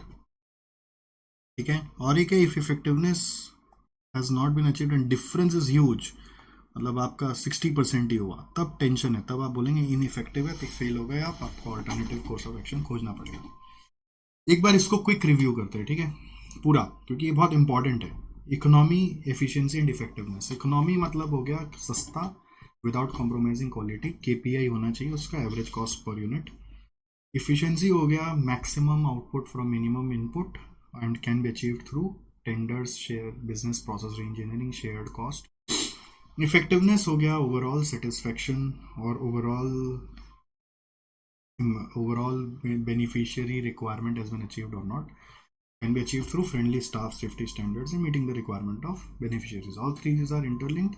Assessing करना है इंडिविजुअली, इकोनॉमिकल थे कि नहीं, तो कंपेयर करना है विद इन द लिमिट आप कॉस्ट में थे कि नहीं थे, फाइनेंशियल एस्पेक्ट्स ही देखेंगे हम, बाइफरकेट करेंगे सब ग्रुप्स कैटेगरीज, और फिर अप्रूवल आया कि नहीं, फिर कंपैरिजन करने के बाद केपीआईज आपका देखेंगे फॉर क्वालिटी पर्पस, क्योंकि विदाउट अचीविंग क्वालिटी अगर आप इकोनॉमिकल थे तो कोई वैल्यू नहीं है। ठीक है, to conclude economics achieved if organization is with in the budget as well as maintain quality. अगर क्वालिटी नहीं आया तो इकोनॉमिकल होने का मतलब ही नहीं हुआ। अगर कॉस्ट ज़्यादा लग गया बट फिर भी क्वालिटी आ गई है तो still you can be economical. But cost ज़्यादा लग गया और फिर पता चला कि क्वालिटी नहीं आई तो नॉन इकोनॉमिकल। फिर एफिशिएंसी के लिए log records, cost driver, volume, disproportionate use of resources का ट्रेंड देखो, investigate the deviation, check whether quality has been achieved. अगर लेसर प्रोपोर्शन यूज करके आप क्वालिटी अचीव कर गए तो एफिशिएंट है। इफेक्टिवनेस के लिए गाइडलाइंस चेक करो और केपीआईज चेक करो और सरप्राइज विजिट्स आप दे सकते हो। फिर to conclude only from feedback और satisfaction beneficiaries effectiveness can be known. मतलब इफेक्टिवनेस देखने के लिए आप फीडबैक और बेनिफिशियरी सेटिस्फैक्शन रेशियोज देख सकते हैं तो काम हो जाएगा। ओवरऑल असेसमेंट के लिए पहला सवाल इफेक्टिवनेस और दूसरा सवाल इकोनॉमी। इफेक्टिवनेस आया कि नहीं ये पहले चेक करना है। अगर आ गया तो देखना है कि आपका cost with in the limit था तो सक्सेस, एक्स्ट्रा हो गया तो भी सक्सेस बोलो ना यार, बाद में इम्प्रूवमेंट कर लेना। बहुत ज़्यादा ड्रास्टिकली हाई अगर नहीं है तो चल जाएगा, बस देख लेना कि रिसोर्स ऑप्टिमली यूज हुआ कि नहीं हुआ। फिर इफेक्टिवनेस नहीं आया तो क्या मार्जिनल डिफरेंस था कि बहुत डिफरेंस था। मार्जिनल डिफरेंस अगर था तो success, but provided you were economical. और अगर बहुत डिफरेंस था, इफेक्टिवनेस ही नहीं आया तो इकोनॉमिकल होके मतलब ही क्या, तो फिर आपको रीइटरेट करना पड़ेगा। ये पूरा चार्ट है जो इंस्टीट्यूट मैट में नहीं दिया हुआ है बट केस स्टडीज में दिया हुआ है, उसको एक्सट्रैक्ट करके याद करना पड़ेगा इस तरह से। फिर आ रहा है अडेप्टेड बैलेंस स्कोर कार्ड, ये भी दिसंबर 21 एग्जाम में आ गया। कुछ चीज़ जो नहीं आया है वो कभी नहीं आएगा ऐसा थ्योरी नहीं होना चाहिए। कभी नहीं आया था, दिसंबर 21 में फर्स्ट टाइम पूछ लिया। इसमें क्या है, सबसे पहले बस फाइनेंशियल की जगह कस्टमर को डाल दिया गया, क्योंकि एनजीओ का मोटिव कभी भी, नॉट प्रॉफिट ऑर्गेनाइजेशन का मोटिव कभी भी फाइनेंशियल नहीं होता। कस्टमर पहले है, फिर फाइनेंशियल है, फिर इंटरनल बिजनेस है, और फिर आपका लर्निंग एंड ग्रोथ है, इनोवेशन, लर्निंग एंड ग्रोथ। अब कस्टमर पर्सपेक्टिव में हम लोग को सोचना है कि बेनिफिशियरी कैसे सेटिस्फाई होगा, यानी इफेक्टिवनेस के बारे में सोचना है। फाइनेंशियल पर्सपेक्टिव में फंड कहाँ से आएगा, फंड यूटिलाइजेशन, डिस्ट्रीब्यूशन कैसे होगा। इंटरनल बिजनेस प्रोसेस में इंटरनल एफिशिएंसी, वॉलंटियर डेवलपमेंट, उसकी क्वालिटी, प्रोसेस वगैरह। इनोवेशन में capability of organization to adjust to the changing environment, वही सिस्टम से आता है, एम्प्लॉयज़ की ट्रेनिंग से आता है और कल्चर से आता है। Next, triple bottom line. Triple bottom line आपका तीन चीज को कवर करता है, प्लैनेट, प्रॉफिट और पीपल। ठीक है, जिसमें प्रॉफिट सबसे लास्ट है, तो पहले बाकी दोनों है। प्लैनेट माने इन्वायरमेंट, पीपल माने सोशल, प्रॉफिट माने इकोनॉमिक। तो ये सस्टेनेबिलिटी और information need of stake holders का ध्यान रखता है कि उनको पता चले कि हम सोसाइटी के लिए क्या कर रहे हैं और इन्वायरमेंट के हिसाब से क्या कर रहे हैं। तो वो इन्वायरमेंटल इम्पैक्ट मतलब हो गया कि manufacturing process management that have less environmental impact, ऐसा प्रोसेस पे काम करो जो इन्वायरमेंटल इम्पैक्ट कम करेगा। सोशल मतलब फिलेंथ्रोफी एफर्ट्स रखो, इकोनॉमिक मतलब प्रॉफिट्स। तो क्या क्या चीज़ से पता चल सकता है, मतलब कुछ आइडेंटिफाई करने के एरियाज मैंने बता रखे हैं, जैसे क्वेश्चन में कुछ अगर पैरामीटर्स दिया तो इससे जुड़ा हुआ चीज़ इन्वायरमेंटल है, air, water, waste, land. Philanthropy माने corporate governance, safety, ethics, health, employee education. और इकोनॉमिक मतलब financial, cash flow, profitability.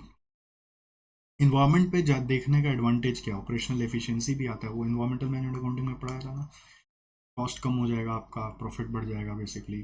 Second, brand image बढ़ेगा, आपको कंप्लायंसेस से बचने को मौका मिलेगा, कॉम्पिटिटिव एज आ जाएगा।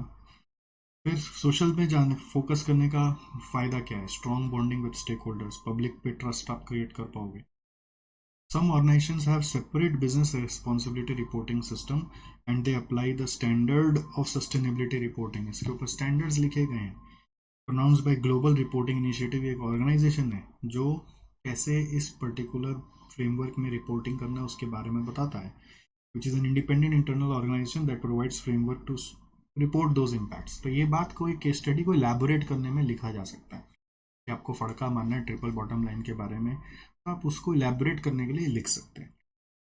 ट्रेडिशनल अकाउंटिंग और ट्रिपल बॉटम लाइन का इसका एक केस स्टडी क्वेश्चन है जिसमें डिफरेंस को पैराग्राफ फॉर्म में वहाँ पे लिखा हुआ है, highlighting some facts from the case study. But वो पॉइंट्स क्या क्या है वो ये है, ट्रेडिशनल का फोकस सिंगल बॉटम लाइन है, वो फाइनेंशियल पे काम करता है। यहाँ पे ट्रिपल बॉटम लाइन में इन्वायरमेंटल, सोशल और इकोनॉमिकल पे काम होता है। ट्रेडिशनल अकाउंटिंग में share holder is the only stake holder, यहाँ पे ऑल स्टेक होल्डर्स का ध्यान रखा जाता है। ट्रेडिशनल में एक्चुअल कॉस्ट पे ज़्यादा ध्यान दिया जाता है, इसमें ट्रू कॉस्ट यानी इकोनॉमिक कॉस्ट पे भी ध्यान दिया जाता है कि जो कॉस्ट हम लोग बियर कर रहे हैं प्लस जो कॉस्ट सोसाइटी बियर कर रहा है। ये फाइनेंशियल परफॉर्मेंस पे, वो सस्टेनेबिलिटी पे। ये मटेरियलिटी कॉन्सेप्ट यहाँ पर है बट वहाँ पे कोई कॉन्सेप्ट ऑफ मटेरियलिटी नहीं है। यहाँ पे स्टैब्लिश फ्रेमवर्क है फाइनेंशियल का पूरा, सब IFRS वगैरह, इंड AS वगैरह सब है। ये on the verge of that level जा रहा है क्योंकि ऑलरेडी कुछ ग्लोबल रिपोर्टिंग इनिशिएटिव नाम का ऑर्गेनाइजेशन बन चुका है, इंटीग्रेटेड रिपोर्टिंग नाम का एक फ्रेमवर्क बन रहा है। ठीक है, तो इसमें एक नया चीज़ है ये वाला डायमेंशन। हो सकता है इससे आप एक क्वेश्चन एक्सेप्ट कर सकते हैं, भी आपका एग्जाम आ रहा होगा, बन सकता है क्योंकि एकदम नया चीज़ है जो अभी तक आया नहीं, कोई 4-5 मार्क का क्वेश्चन इससे आ सकता है। प्लैनेट, पीपल और प्रॉफिट में इंटरसेक्शन से पता चल रहा है कि अगर आपके यहाँ पर आपने प्लैनेट पे काम किया यानी इन्वायरमेंट पे और सोसाइटी पे काम किया, ठीक है, तो ऐसा अगर सिनेरियो हुआ तो हम बोलते हैं आप बियरेबल है, ऑर्गेनाइजेशन इज बियरेबल। ये याद रख लेना एकदम ध्यान से, एक बार और दिमाग में बैठा लेना वीडियो सुनने के बाद। सेकेंड नंबर, अगर आपने इन्वायरमेंट पे काम किया और फिर प्रॉफिट पे काम किया तो भी वायबल है, चलो आप एक एक्स्ट्रा तो करें। अगर आप सोसाइटी और इकोनॉमिक पे काम किए तो आप इक्विटेबल हैं, अगर आपने तीनों पे काम किया तो आप सस्टेनेबल है।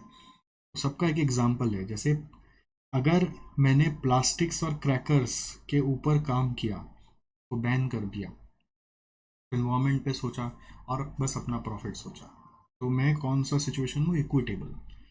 ठीक है, मैंने इन्वायरमेंट पे काम किया, सॉरी मैं क्या बोल रहा हूँ, अगर मैंने प्लास्टिक बैन कर दिया फॉर एग्जांपल, मैं उल्टा बोल रहा हूँ, हाँ, प्लास्टिक बैन कर दिया और क्रैकर बैन कर दिया, मैंने इन्वायरमेंट पे काम किया और अपने प्रॉफिट पे काम किया। तो when I work for environment and profit that means I am in viable situation. आप ऐसे रट लोगे बस प्लास्टिक इक्विटेबल, ऐसे नहीं। मैंने अगर इन्वायरमेंट पे काम किया और मैंने प्रॉफिट पे काम किया तो मैं कहाँ पे हूँ, इन्वायरमेंट पे काम किया एक्सेप्टेबल प्लैनेट पे और प्रॉफिट पे एक्सेप्टेबल, तो इसका मतलब मैं वायबल सिचुएशन पे हूँ।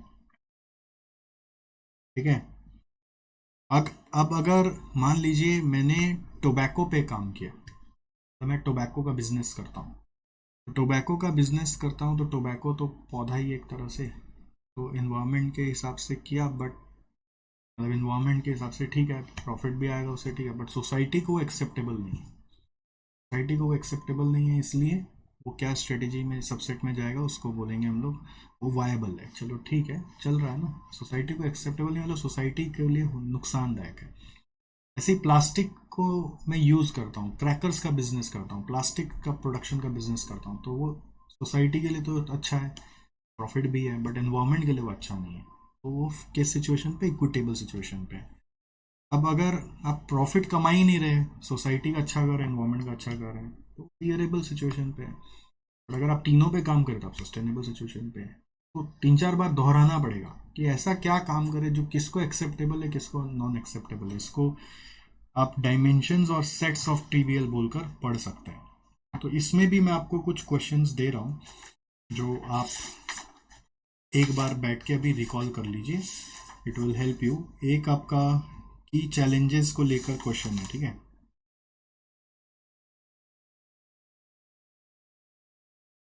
की चैलेंजेस पे क्वेश्चन आए हुए हैं।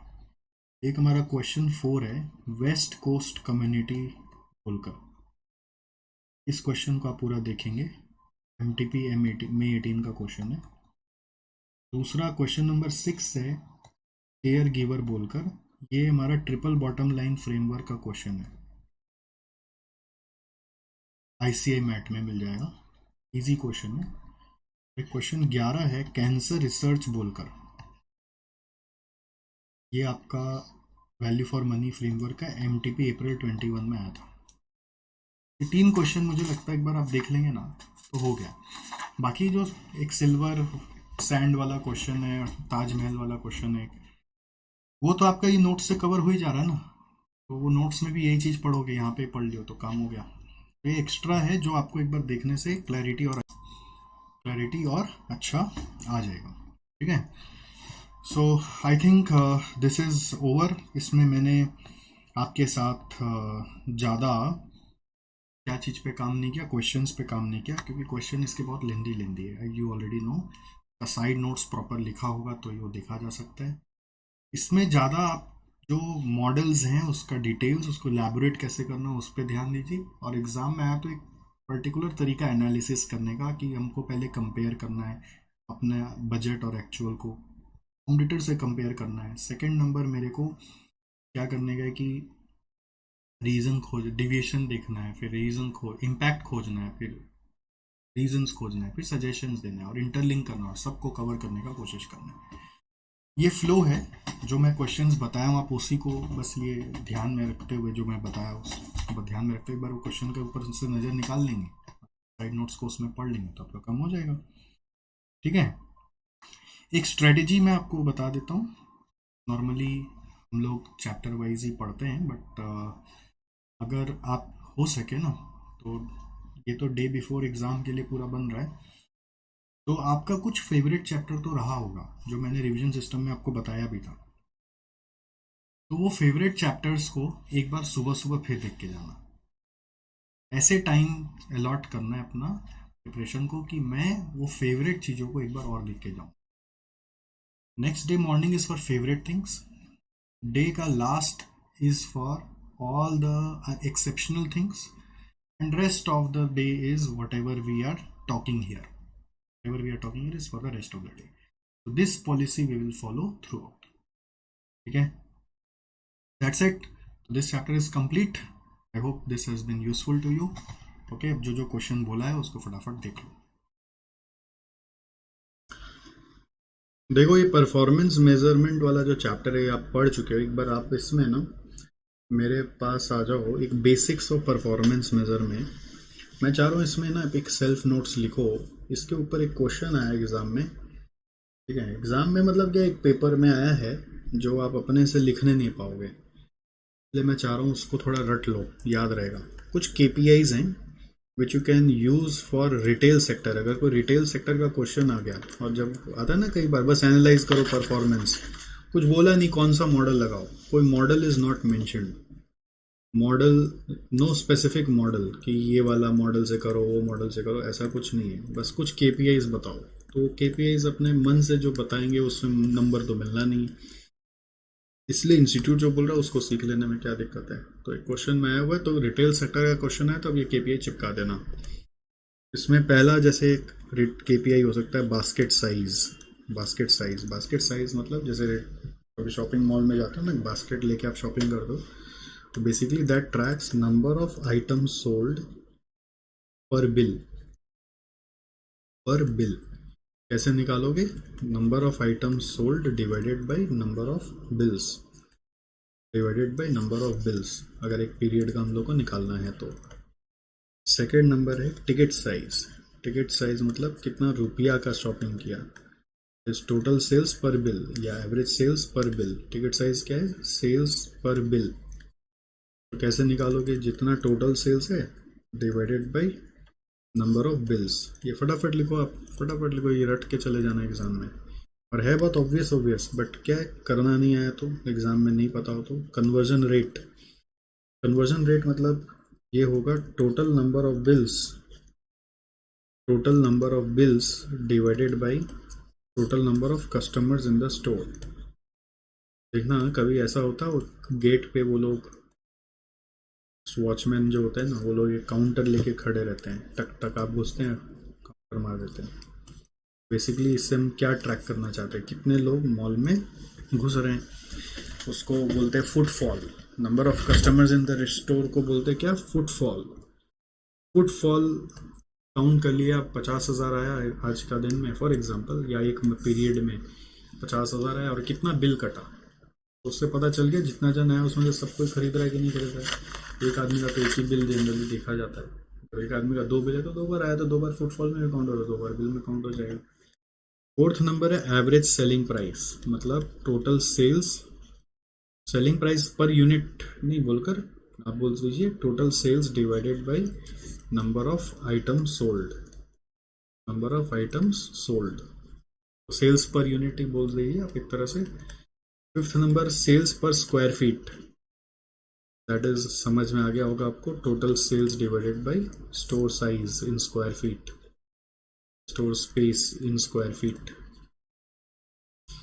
जैसे कभी कभी छोटा स्टोर ज़्यादा रेवेन्यू लाता है, कभी कभी बड़ा स्टोर कम रेवेन्यू ला रहा है, सोचते हैं कि भी छोटा स्टोर ही चलाओ ना, बड़ा बंद कर दो। एक बार sales through ratio, sales through ratio या फिर stock clearance ratio, stock clearance ratio. तो ये क्या चीज़ है, ये है number of items sold divided by number of items in the store, ठीक है, या number of items received in the store. तो आपके पास कितना स्टोर में आइटम है और कितना स्टोर का आइटम आपने सेल कर दिया। मतलब बड़ा इंटरेस्टिंग है, अगर आप कभी कोई ऑडिट करने जाएं तो ये सब उनको ज्ञान चिपका के आइएगा, वो भी बोलेगा हाँ ऐसा तो सोचा नहीं। फिर है T Y versus L Y, इसका मतलब होता है this year versus last year. और एक होता है target versus achievement, target versus achievement, achievement या एक्चुअल भी बोल सकते हैं, ये बहुत कॉमन है। इसमें होता है this year versus this year target, this year target versus this year actual. तो this year target, this year actual और this year versus last year. अब इसका आप रेशियो बना सकते हैं, मतलब डायरेक्ट कंपैरिजन भी हो सकता है या फिर this year divided by last year हो सकता है। यहाँ पे अगर एक्चुअल से जाओगे तो उल्टा करना पड़ेगा, मतलब अगर हम रेशियो बनाएंगे तो रेशियो क्या बनेगी, एक बनेगी this year sales, actual sales divided by last year actual sales. अब इंस्टीट्यूट का एक वर्किंग है इसमें, और एक तरीका हो सकता है जिसमें this year actual sale by last year actual sale -1 कर सकते हैं। -1 का मतलब है कि what you are doing is percentage increase निकाल रहे हैं। -1 करने का मतलब है percentage increase from last year actual sales आप निकाल रहे हैं, इसका मतलब है। इसमें बस रेशियो देख रहे हैं। और दिस ईयर टारगेट और दिस ईयर एक्चुअल में गड़बड़ क्या हो सकता है, टारगेट बाय एक्चुअल नहीं होगा, this years actual sales divided by this year target sales, this year actual sales divided by this year target sales. Correct? I hope this is clear. ये साथ रटना पड़ेगा बेटा आपको, कोई उपाय नहीं है आपके पास, but this is the thing that you have to remember. और एक चीज़ मैं आपको बताना चाह रहा हूँ जो आपको जाना पड़ेगा मेरे साथ, नॉट फॉर प्रॉफिट सेक्टर में। नॉट फॉर प्रॉफिट सेक्टर में आपको इंट्रोडक्शन में मैंने कई बातें बताई है कि इनका फिड्यूशरी ड्यूटी है towards the fund providers, so performance management is required to ensure fund which is utilise for specific purposes और नॉट। ये बात आपको मैंने बता रखी है बट लिखी भी नहीं थी, तो मैं चाह रहा हूँ कि आप इसको ना ऑफिशियली एक बार लिख लो, क्योंकि यू नेवर नो कि क्या एग्जाम में आने वाला है। एक लिखो आप ऑब्जेक्ट्स ऑफ, ऑब्जेक्ट या ऑब्जेक्टिव्स भी बोल सकते हो, of not for profit sector. कभी ऐसा 2 मार्क का लिखने आ गया तो क्या लिखोगे, not for profit companies. Answer में एक वर्ड चाहिए ना जो बनाने के काम आएगा, वो है non economic entities, sorry entities नहीं, activities as a principal operation.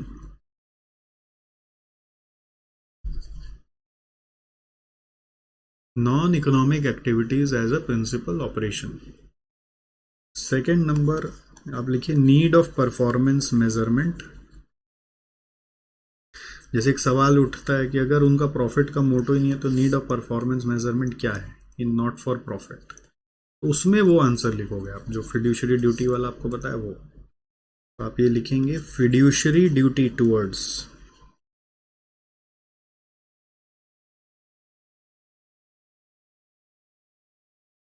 Fund providers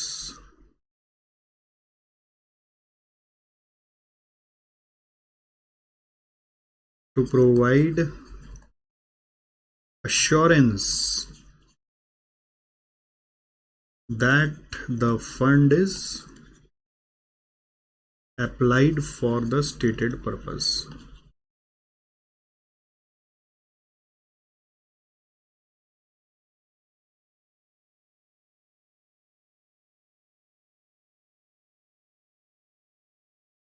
second number सवाल है